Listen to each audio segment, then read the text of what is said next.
Morning dear students, today we will see how to write good short stories. So there are two types of writing short stories. Number one, pictures are given for you to develop the stories. Another one is the outlet. So let's begin with when writing stories from pictures. What are the things, what are the precautions you have to take care?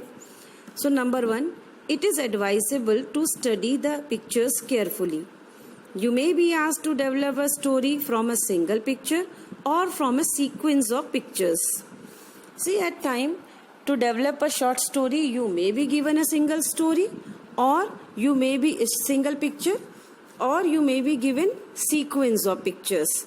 So whatever is the condition, you have to go through the pictures very seriously, sincerely, and you have to see the sequence of the pictures. Meaning, as you can see in the one picture, near the water you can see it is developing, then some incident developed, and then at last something happened. So all the sequence you have to go through very properly.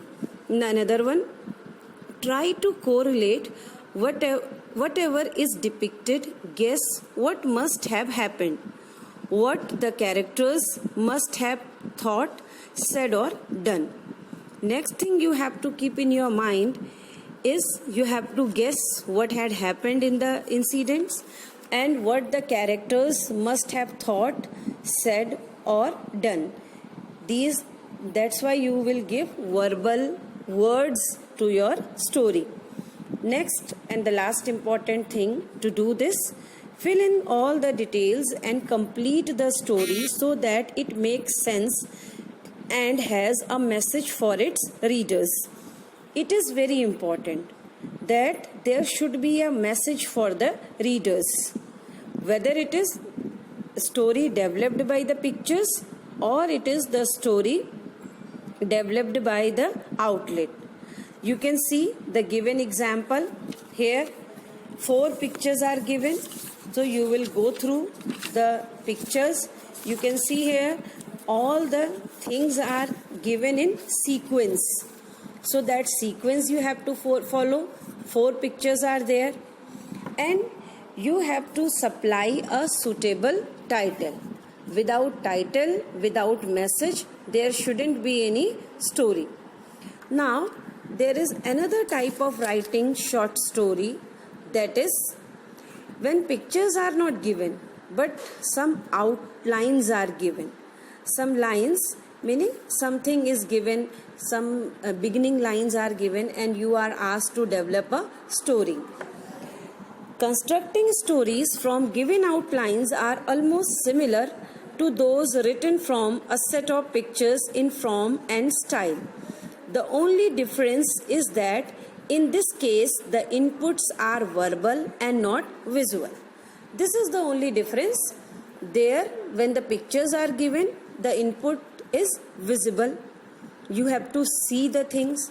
But when the things, some outlines are given, here the input is verbal. It means you have to read the things.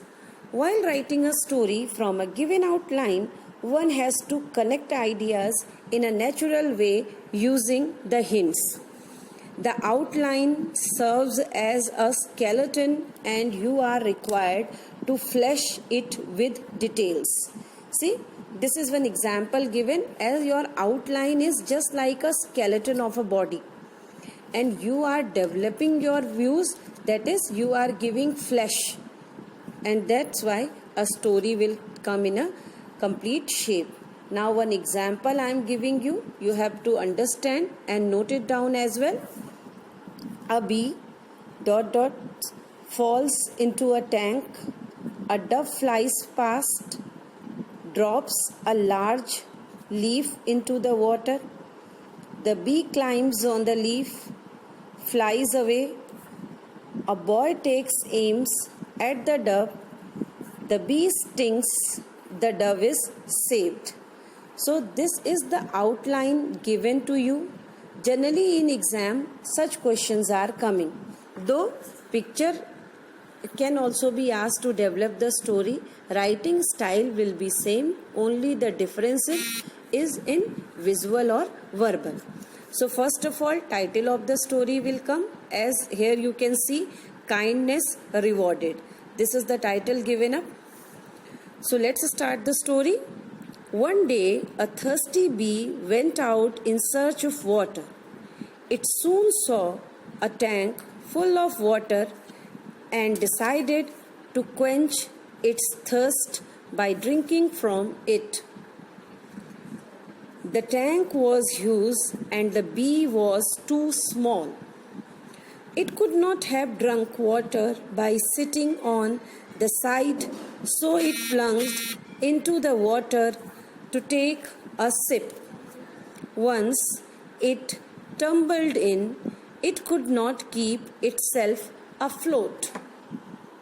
You are requested to note down the example. See, you can see the story is in developing mood, and everything in story writing will come in past tense. In the example, you can see it was beginning to drone when a dove flying overhead saw its plight. Realizing the danger the bee was in, the dove quickly flew to a neighboring tree from where it plucked a leaf and dropped it in water just next to the bee. The bee climbed on to the leaf, dried its wings, and flew away to its hive, full gratitude to the dove who had saved its life.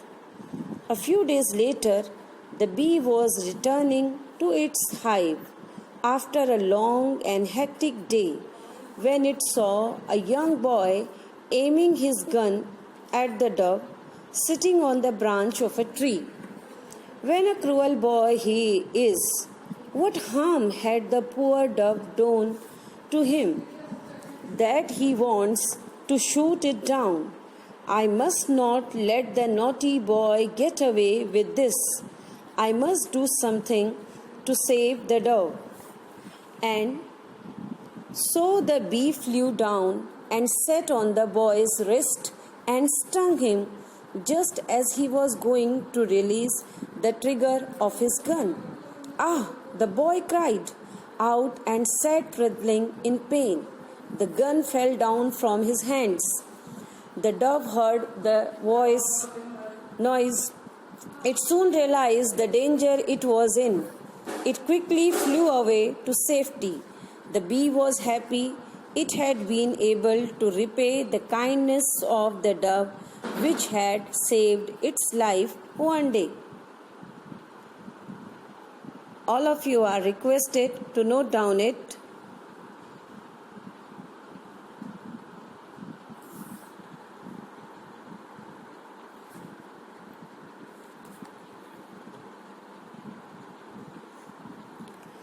As you have seen, the title of this story is given Kindness Rewarded, and the message of the story, or you will give the title as Moral of the Story. And moral of the story is kindness is a great virtue. I repeat, moral of the story will be kindness is a great virtue. So this way you will complete your short story. What are the things you have to keep in your mind? Listen once again. Number 1, you will supply a suitable title. Number 2, you will develop each and every given incidents in outlet or in visual pictures.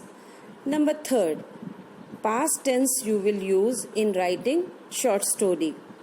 Last 4th one is there should always be a moral when you are writing a short story. No short story should be devoid of the moral.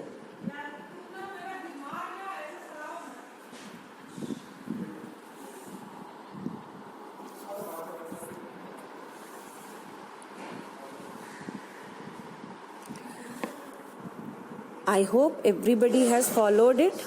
So this is the way you have to write short stories. Thank you.